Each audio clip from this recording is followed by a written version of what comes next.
بینندگان عزیز، مخلصان و هواداران برنامه دسترخوان، امروز گروه ایجادی برنامه سفر داریم به ناحیه ظفرآباد و یک برنامه جالب را بهرتان آماده می سازیم. به ما راه سفید، به شما استراحت خوش.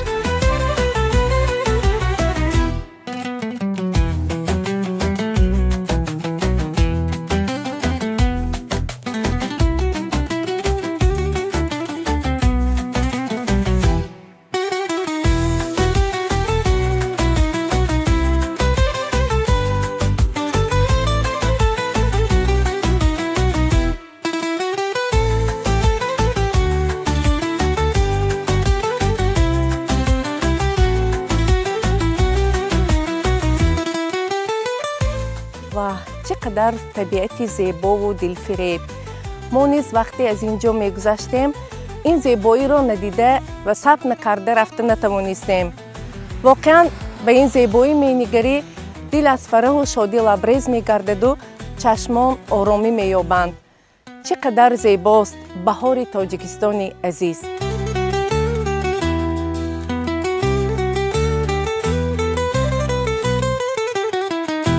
مفتون طبیعت دلفریب گشته راه ها را طی کرده آمده رسیدیم به ناحیه ظفرآباد.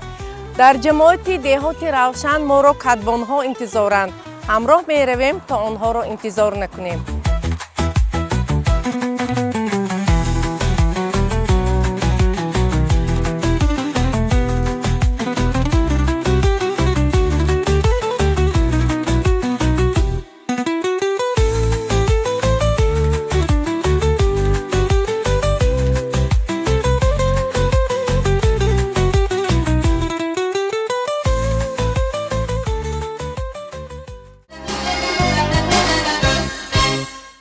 بیننده‌های عزیز، طوری در آغاز ابراز نمودیم ما امروز مهمان مادران و کدبان‌های دهه حیات نو جماعت روشن ناحیه ظفرآباد هستیم و امروز نخست با این مادران نورانی یک نوع شیرینی حلوا است آماده میکنیم. اول میپرسیم از مادران که برای این حلوا چی لازم است و این حلوا چی نام دارد، چگونه حلوا است. میبینم در اینجا ارد است، روغن، اینش شربت از آب و شکر.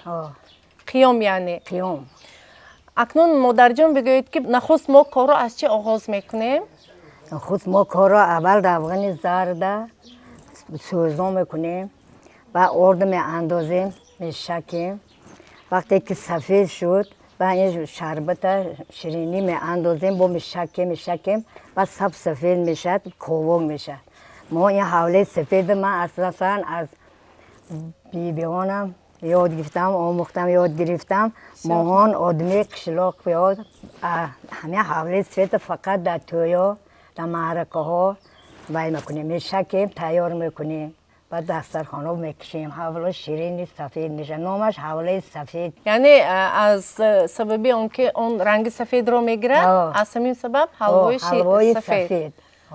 بسیار خوب. سفید شد حلوای سفید میگو. از چی آغاز میکنیم؟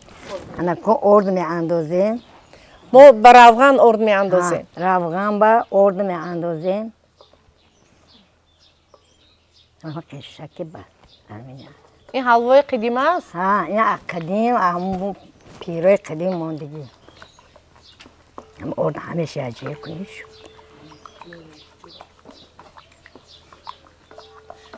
این پوره همین کاری دستی است؟ خیر.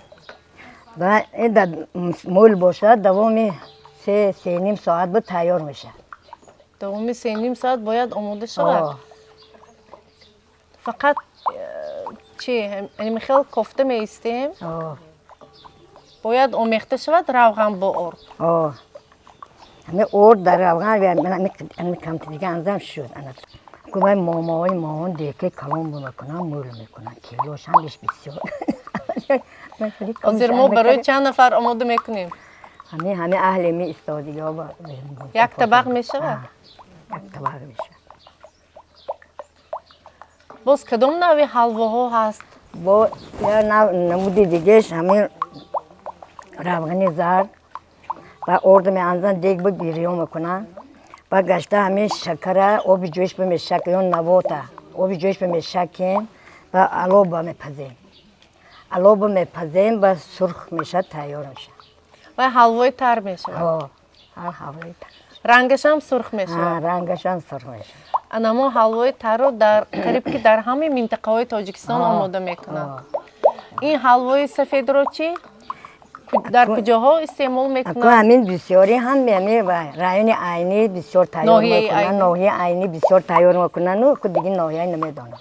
بیننده عزیز از بس که در ناحیه ظفرآباد یعنی مردمان ناحیه ظفرآباد از ناحیه های کوهستان آمدن از عینی از مسجد کوهی یعنی از وادی زرافشان آمدن و اکثریت طعام هایی که در اینجا آماده می شود ما این طعام ها و شیرینی ها رو در ناحیه های عینی و مسجد و کوهستانی مسجد ما مشاهده کرده می توانیم. قریب که طرز آماده کردنشان هم یک خیلی هستند. همین تا؟ یک خیلی تیار میکنن. این در گفتیم که در 3 ساعت آماده می شود. با مرام انمی خیلی کفته می ایستند. با اور تمرح میکنیم؟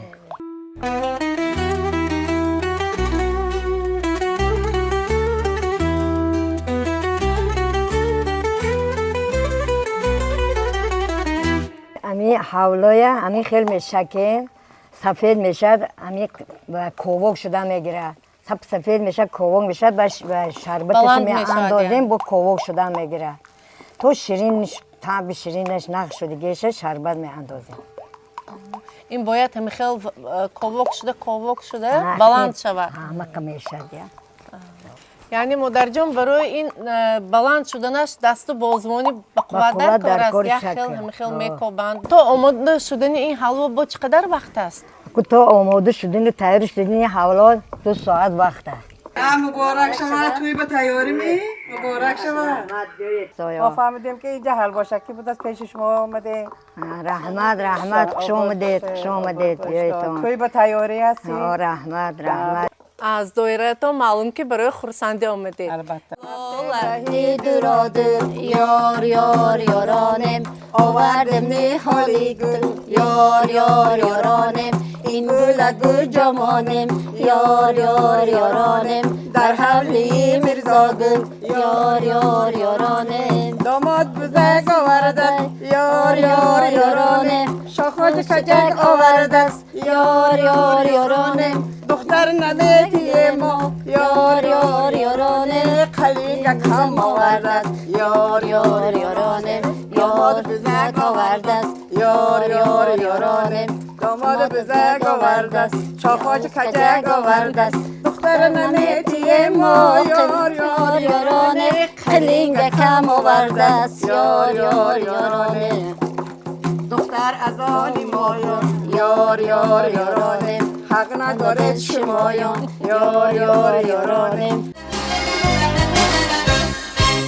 بیننده عزیز طوری مشاهده نمودید در اینجا زنها حلوا تیار کرده ایستادند و در این کنج دیگر کدبانه‌های دیگر یک نوع طعام ملی را آماده نموده ایستادند.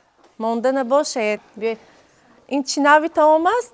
ما امروز با همراهی زرینه خان به ما کمک میکنند یک خوراکی معمولی تاجیکی رو آماده میکنیم که اکثرا مردمی تاجیکستان این خوراک را میدونند و یکی از خوراک های ملی مردمی ما میباشد که نام او در بعضی محل ها توپه طبقین در بعضی محل ها توپه برک و توپه بردارک میگویند.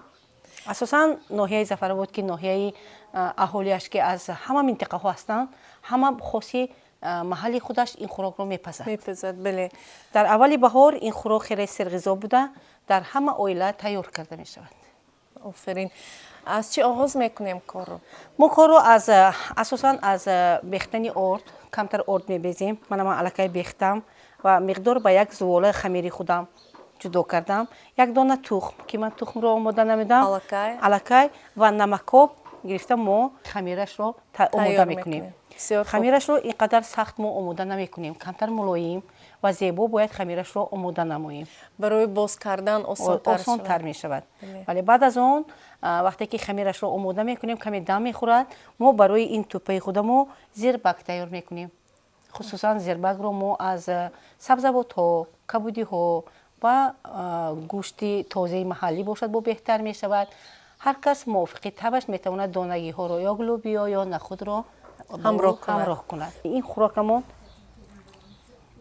инқадар вақти зиёд ҳам намегирад ва ин хӯрок ҳам барои яъне сарфакорона истифода бурдани маҳсулоте ки дар оилаҳои мо дар рӯзгори мо ҳаст истифода бурда мешавад. бисёр хуб. ин хӯроки якум аст? ин хӯроки дуюм аст муаллимаи азиз ва бештар мо наметавонем ки аз маҳсулоти магазинӣ, аз макарон ва дигар намудҳои он истифода намебарему. барои коста нагаридани бюджети оиламон ки зан ҳастем, метавонем аз ҳамон тӯпае ки худамон тайёр мекунем онро истифода барем ки хеле болаззат мешавад. ки мегӯянд ки аз як ор чанд намуди маҳсулот ё чанд намуди хӯрокаро кардан мумкин аст. аз худи ҳамин хамире ки шумо омода мекунед боз чанд навид маҳсулоти ордиро ҳам омода мекунанд? албатта мо метавонем, агар мо ҳамин хамирро омода кунем, метавонем аз ин оши гурӯ кунем, метавонем ки тӯпае ки суюқ ҳаст онро омода кунем. дар ҳамин ноҳияи Зафаробод боз кадом навъи таомҳо ҳаст? дар ноҳияи Зафаробод хусусан ҳама навъи хӯрокҳои миллиро занҳои бонувони ноҳияи Зафаробод омода месозанд. қурутоб, шакароб, угро, оши бурида ё угро мегӯянд. хӯроки дигари яъне ки хӯроки миллии мо оши умуч мекунанд. баъз бисёри мардуми мо дар фасли баҳор ки синни калонсол медонанд, инро фарбеҷ омода мекунанд ки аз гандум ва лӯбиёгиҳо он низ карда мешавад ки ин барои хусусан дар фасли баҳор дар арафаи иди наврӯз пухта мешавад. дар ноҳияи Зафаробод хусусан занҳо ба корҳои ҳунармандӣ, корҳои кишту кор, яъне ки саҳроӣ чӣ мешаванд, машғул ҳастанд. лекин баробари ин бисёр занони ҳунарманд дорем, казандон дорем, катбонуҳо дорем. масалан занони мо дар озмунҳои катбонии беҳтарин дар сатҳи вилоят имсол ҷои сеюмро ишғол намуда омаданд. дар озмунҳои 100 ранг иштирок намуданд ки ин яъне ки аз ҳунармандӣ ва масъулиятшиносии занони маҳалли мо ё ноҳияи Зафаробод хабар медиҳад. тибқи дастуру супоришҳои асосгузори сулҳу ваҳдати миллӣ, пешвои муаззами миллат, президенти ҷумҳурии Тоҷикистон, имрӯз занони ноҳияи Зафаробод низ аз грантҳои президентӣ ва гранти раиси ноҳия бархурдор гардиданд. маблағҳои грантӣ бисёр барои пеш бурдани фаъолияти ҳунармандиашон кӯмак мекунад. онҳо корхонаҳо мекушоянд барои ташкили ҷойҳои корӣ, барои эҳёи анъанаҳои миллӣ ва арзишҳои миллӣ кӯмаки хеле басанда мекунанд. хамири мо омода шуд, мо онро зувола мекунем. баъд аз он то дам гирифтани ҳамин зуволаи мо зирбакашро маҳсулоташро омода карда заренахон кӯмак мекунанд, зирбакашро омода мекунанд.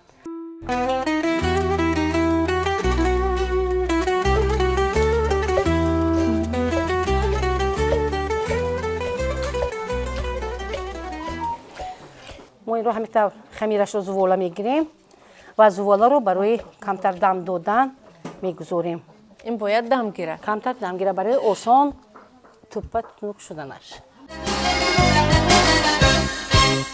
модарҷонои нуронӣ монда набошед. раҳмат, корҳо саломат бошед. чихел? ҳалво қариб омода шуд?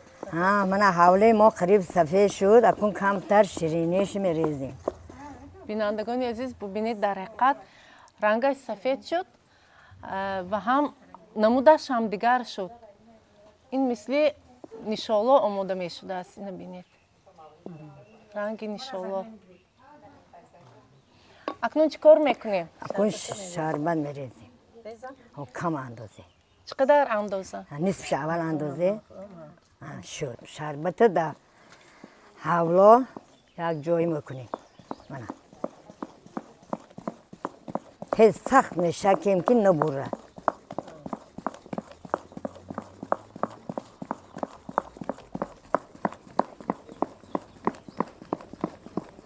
من دختر جانکم. میبینم در نمود آسان مینمایدو لیکن بسیار زحمت طلب بوده است. شربت همراه میکنیم باز؟ نه ولی کمتر شکیم بعد مزهش میچشیم باش و شیرینی با بای میکنیم همراه میکنیم. بیننده عزیز ببینید با کمترین محصولات یعنی با روغن، ارد و هم شربت بسیار یک شیرینی ملی، شیرینی خوشتم آماده شده ایستاده است. یک بار مزهش را بینیم. با شیرین باشه با شیرینی همراه میکنیم. شیرین شد. بله.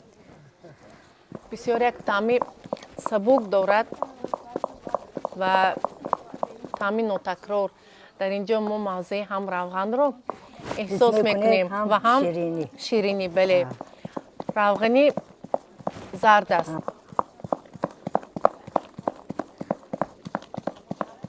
این با چقدر همین خیلی میکابیم؟ قریب شد؟ در یگان لالی میگیریم؟ دخترها یک طبق بیارید. رحمت. به طبق میکشه؟ اکنی حوله تیار شده رو در طبق میگیریم. خلدینی میمونیم در یخدان و کرکتی کم کم میبریم. بعد استعمال میکنیم.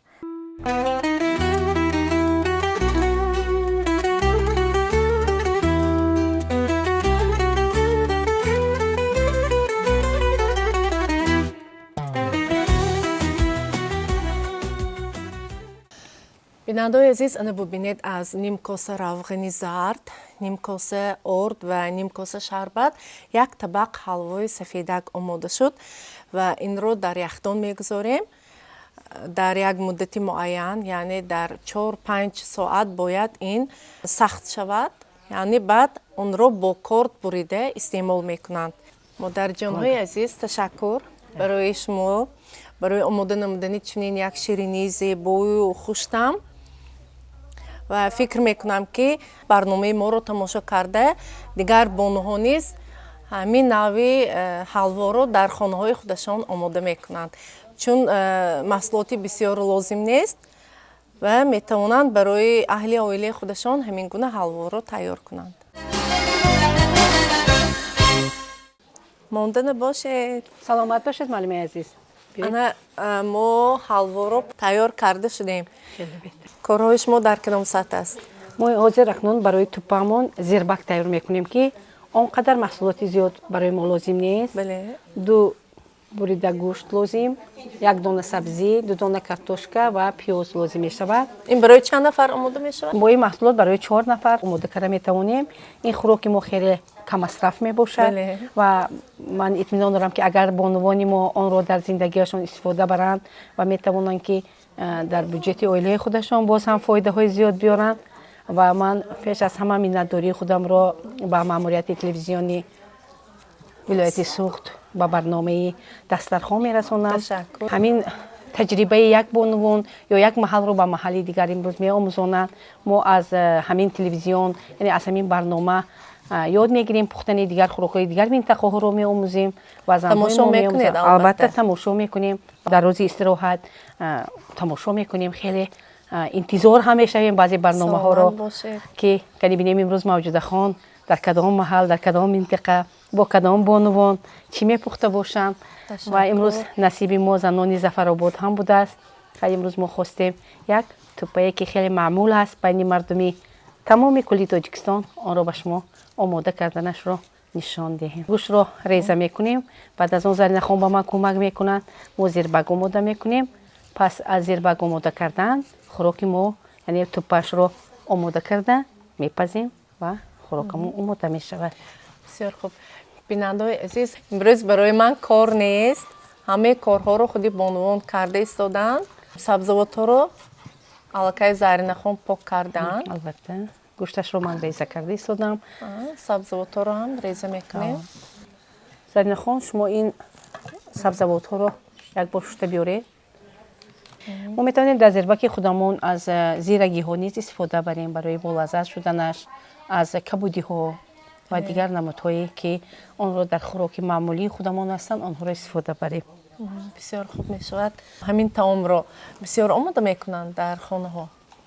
бале бисёр аксарият занҳое ки дар деҳот ҳастанд ин хӯрокро омода мекунанд, чунки дар аввали баҳор ин хӯрок хеле болаззат ҳаст, ҳам бо ғизо ҳаст ва бо ӯ боз ҷурғод омехта карда мехӯранд, истеъмол мекунанд.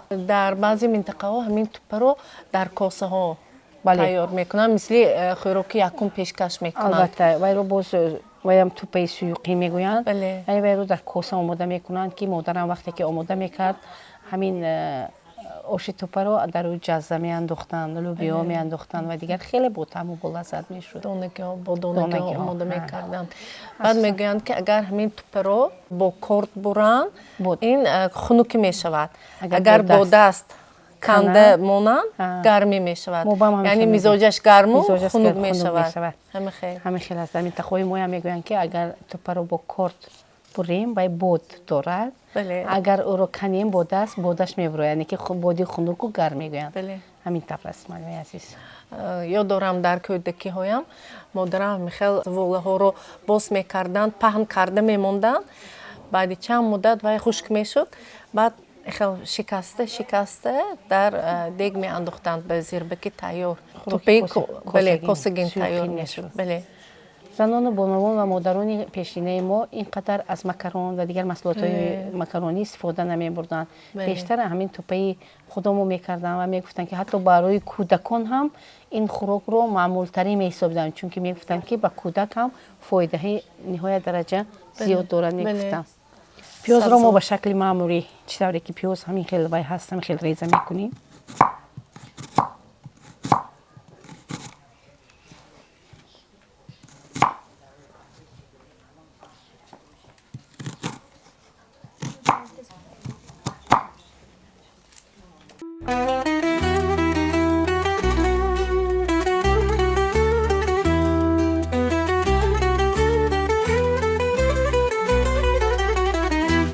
мо камтар сабзиро майда реза кардем, чунки сабзи мушкилпаз аст. Барои ҳамин ҳам дер мепазад.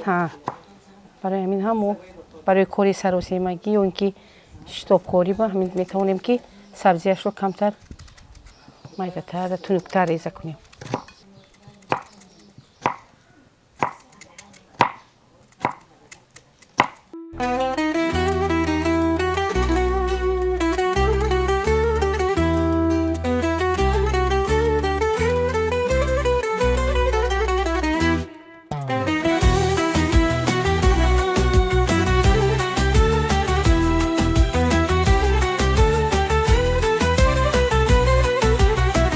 ҳоло Заринахон ба назди оташдон мераванд, зирбакро омода мекунанд. То зирбаки Заринахон омода шуданд, ман туппаро боз мекунам ва онро бурида омода мекунам барои омодашавӣ. Марҳамат.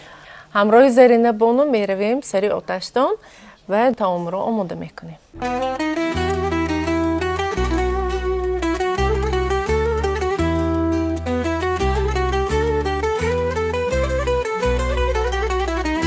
Як бор дегро покунам? Як бор покунем. Ана кардем. То ин зирбакча мо ним косача равған меравад. Биёед акнун гӯшти пиёз меандозем. Равған дох шавад? Равғанро омохта кардагӣ.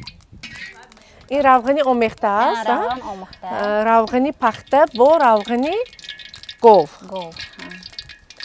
Аввал гӯштро меандозем. Акнун гӯшту пиёз меандозем. Якум гӯшт.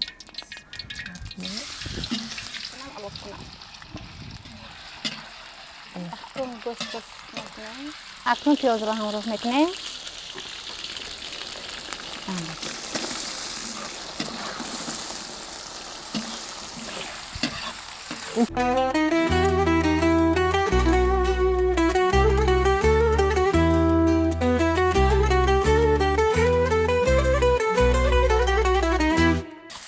азиз, тарзи омода кардани зирбаки туппа ҳам мисли дигар таомҳо аввал равған, гӯшт, пиёз, баъд дигар сабзавотҳоро бо навбат ба дег ҳамроҳ карда ҳамин тавр мезирбонем. ҳоло пиёз камтар сурх шуда истодааст. ҳамааш сурх шавад. баъд помидор сабзи мекунем. помидор? На, мо помидорам помидор вақте ки сабзавотҳоро чӣ кардем, реза кардем, помидор набуд. мо таби диламбо нигоҳ карда мекунем. яъне помидорро метавонем помидорам кунам мувофиқи мешавад. таб. помидорро ҳамроҳ мекунем.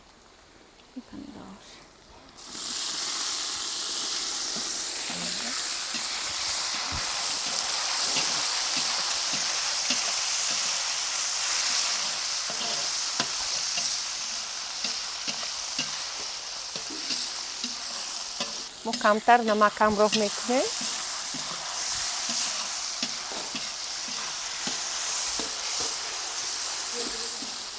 акнун сабзиву картошкаро ҳамроҳ мекунем. дар якҷоягӣ ё аввал сабзиро? аввал сабзиро андозем.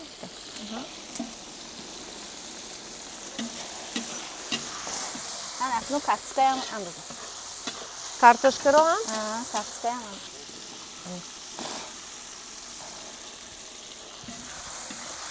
бинандаҳои азиз, ҳар як кадбону сири таомпазии худро дорад ва тавре мушоҳида намудед Зарина помидорро баъди пиёз ҳамроҳ кардан.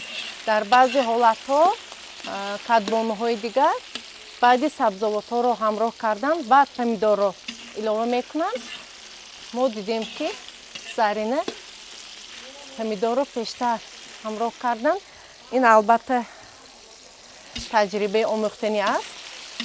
вақте ман сири инро пурсидам ба ман оҳиста гуфтанд ки агар мо помидорро дар рӯи гӯшту пиёз агар ҳамроҳ кунем, помидор тезтар мепазад ва ҳам таом сурхтар мешавад. тайёр шуд картошка пиёзо. бале, мана зирбида акнун истодааст. камтар пиёз ҳамроҳ мекунем. барои чӣ? барои рӯи тупачиба серҷӯш шуданаш бо сифат ва ҳам таъми дигар илова мекунем. бо лаззат медиҳем. марҳамат. ана мо боз пиёз ҳамроҳ кардем. камтар гуфтанд тафт ки метем инро. баъд об меандозем. баъд зирбаки мо тайёр мешавад. агар чӣ қадар пиёз дар таом бисёр бошад, ҳамон қадар маззаш бомаззатар мешудааст. камтар намак. ин бояд пазад, зирбонем камтар. камтар дига зирбонем. бо камтар намак ҳамроҳ кунем. ҳамроҳ кунем.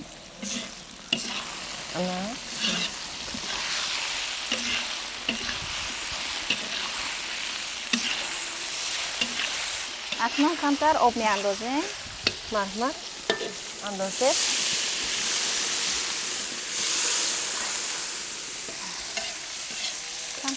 мешавад. мешавад?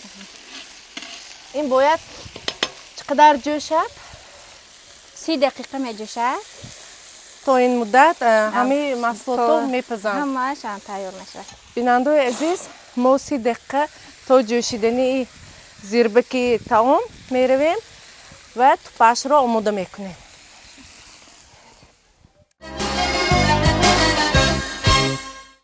аллакай шумо зуволаро боз карда истодед? бале. хамири туппа бояд маҳин шавад ё ғафстар? бояд маҳинтар шавад, на он қадар ғафс шавад. чунки туппа хеле мушкилпаз мебиёяд. барои ҳамин ҳам боз ба организми мо хамирӣ вазнинӣ накунад. барои ин ҳам мо камтар инро тунуктар мекунем ва бояд ки мо ина тарзи омода намудани хӯрокҳои миллиро аз насл ба насл яъне омӯзонем. ба духтаронамон, ба фарзандонамон, ба келинҳоямон тарзи омода намудани хӯрокҳои миллиро ёд диҳем. мавҷудахо дар паёми имсолии асосгузори сулҳу ваҳдати миллӣ пешрои муаззами миллат президенти ҷумҳурияти ислом муҳтарами Эмомалӣ Раҳмон таъкид ба таъкид дар бораи аз байн нарафтани таомҳои миллӣ дастуру супоришҳо дода шуд ва паём ки яке аз санъатҳои муҳими мо ҳаст барои аз имсол то ба имсол раҳнамо ҳаст. мо бояд корбарӣ кунем ба духтаронамон, ба ҳама фарзандонамон, ба ҷавонон барои аз байн нарафтани таомҳои миллӣ озмунҳо гузаронем, корбарӣ кунем дар ҳар як вохӯрӣ бо усули хона ба хона, мактаб ба мактаб, деҳа ба деҳа, маҳал ба маҳал дар бораи аз байн нарафтани хӯрокҳои миллии худамон таъкид ба таъкид гуфта мегузарем ва ин гуфтаҳои президенти ҷумҳурии Тоҷикистонро сармашқи кори худ мекунем. Бояд ки арзишҳои миллии мо, расму русуми мо, тарзи омода намудани таомҳои миллиамон ба ҷавонон омӯзонида шавад. зеро ҳамин таомҳои миллӣ низ як ҷузъи фарҳанги миллии моро ташкил медиҳанд. Бале. дар вохӯриҳояшон таъкид ба таъкид мегӯянд ки яъне хавфи аз байн рафтани ҳазор намуд хӯрокҳои миллӣ ҳаст ки мо аз гузаштагони худамон, аз бибию бобоёмон ҳамин чизро омӯхтаем. расму русуми мо фарҳанги мо ҳаст. пост дорем хотири арзишҳои миллии худамонро бо яъне ба фарҳанги ЮНЕСКО қабул шудани хӯрокҳои миллии мо ба мисли оши палов. Mana bine tupei mo фарҳанги субанакпазии мо низ феҳристи ғайримоддӣ ворид гардид ки яке аз маъмултарин хӯрокҳои баҳорӣ мебошад ки рамзи баҳор омадан ва зиндашавии табиатро таҷассум мекунад. тупи мо хеле тупаи зебо ва хушрӯ шуда истодааст ба фикрам. вақте ки агар хамир мулоим бошад боз карданашам осонтар мешавад. агар тухм ҳамроҳ кунем он намедарад, хушрӯ мешавад, зебо мешавад, маҳин мешавад. Тупамонро мебурем. мо дар он ҷо аллакай зирбакашро омода кардем. зирбакро сари нахон омода намудан, обашро андохта меҷӯшад. ози мо бурда меандозем ва онро дар табақи калон гирифта болояш зирбак мерезем ва бо кабудиҳо ороиш медиҳем ки хеле болаззат мешавад. аллакай маҳин шуд. бале. ҳамин хел қад мекунем ва ин тарз мебурем. бо корд ман ҳамин хел мебурем. бо як андозаи муайян мебурем ба тарзи чоркунҷа онро омода мекунем.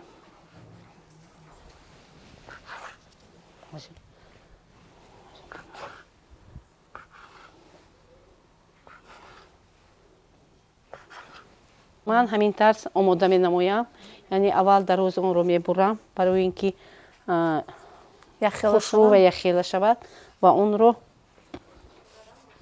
болои ҳам гузошта бо як тарз мебурем. ҳамин тарз мебурем ва ҷудо карда ӯро ба дег мерезем.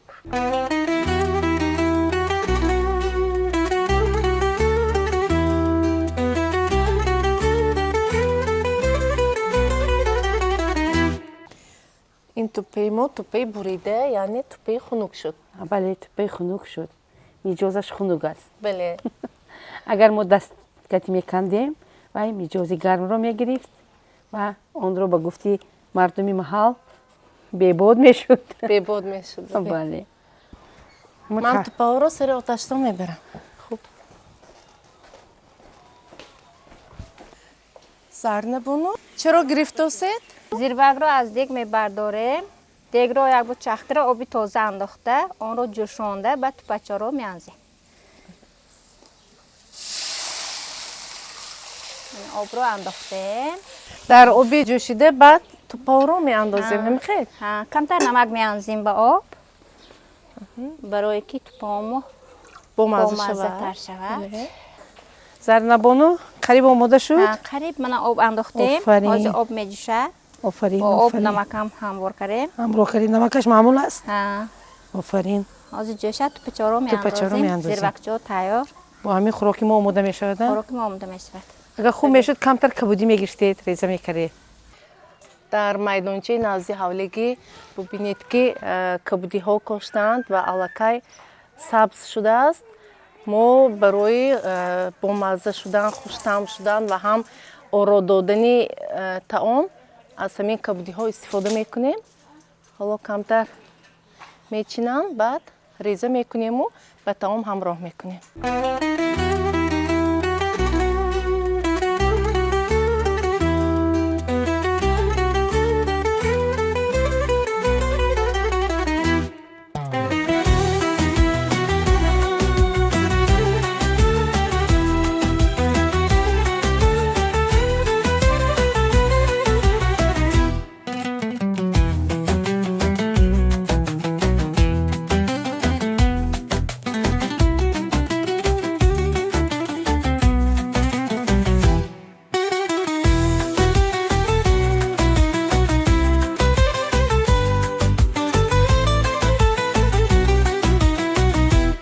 باید این خوراک ما و توپچه‌های ما در آب جوشیده ایستاده در آتش بلند 10-15 دقیقه جوشد. بعد از اون ما بعد که 10 دقیقه می جوشانیم یک کاسه آب خنک رو میریزیم برای اینکه توپه ها با هم دیگر نچسبد.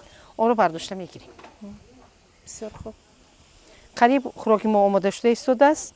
بیایید طبق شما رو تگش رو برای اینکه توپچه ها بزیب شود با روغنی همین زیربک ما کمی آماده کنیم.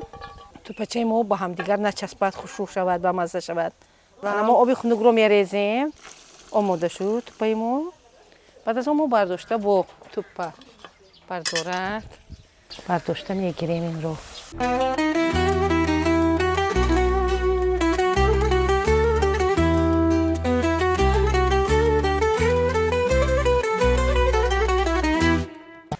توپه ها رو گرفتیم. اکنون ما زیربک آماده نمودم رو با بالای همین توپچه ما میریزیم همین طور. نموده زیبا شد. بله. خوشخور هم می شود. بله. زیبا هم می شود.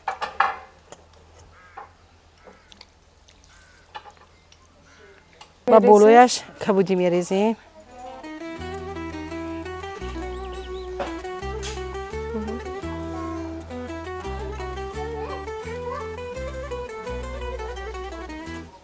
در بین چکم گذاریم. باز با مزه تر می شود، با خوشخورتر می شود. موافقی طعم است البته. به هر نفری که معقول است البته میتواند استفاده با بره. چکه استعمال کنه. انا همین توپه ما که اون رو توپه برک، توپه بردارک یا توپه طبقی میگوین آماده شد. به فکرم خیلی بولذت شد. بله. با همه اشتهای نمودش را میخوایم. مرحمت.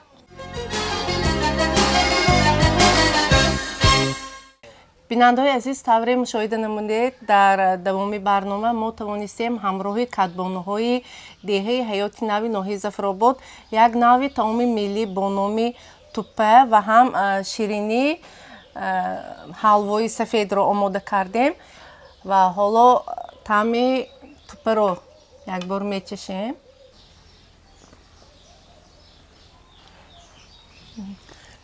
بسیار بامزه. دستانتان دردران بیند کدبانوهای عزیز. تشکر برای اشتراکتان در برنامه و امیدوارم که از این برنامه نوبتی ما کدبانوها طرز آماده نمودن این نوع طعام و هم حلوا رو آموختند و در عائله های خودشان همین طعام ها را آماده میکنند. بله ماجده خان درست قید کردید. امروز ما باید تمامی اون خوراک های ملی که از بین رفتن از نوع احیا نماییم و همین خوراک های ملی رو به فرزندان خودمون، به دخترانمون، به جوانان امروز آموزانیم و طرز پختن شیرینی ها رو نیز به زنهای جوان آموزانیم تا که کدبانو های ما در حیات خودشان، در زندگی خودشان از همین خوراک های ملی معمولی خودمون استفاده برند و اون رو به فرزندانشان نیز آموزاندن. بسیار خوب قید کردید و بیننده‌های عزیز، ما حلوا را وقتی که آماده کردیم گفتیم که در یخدان دوامی 3 ساعت میگذاریم. من الکی حلوا سخت شده است، یعنی برای بریدن آماده است و اون را بریده به طبقچه ها میگیریم. حلوای ما ببینیم در همین شکل میبرم. به طبقچه ها میگیریم.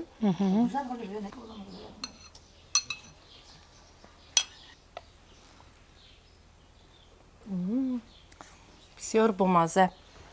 مزه‌ای که پیشتر چشیده بودیم و هم شیرین بود، ولی وقتی که سخت میشود و همچون حلوا شکل میگیرد باز مزه‌اش دیگر است.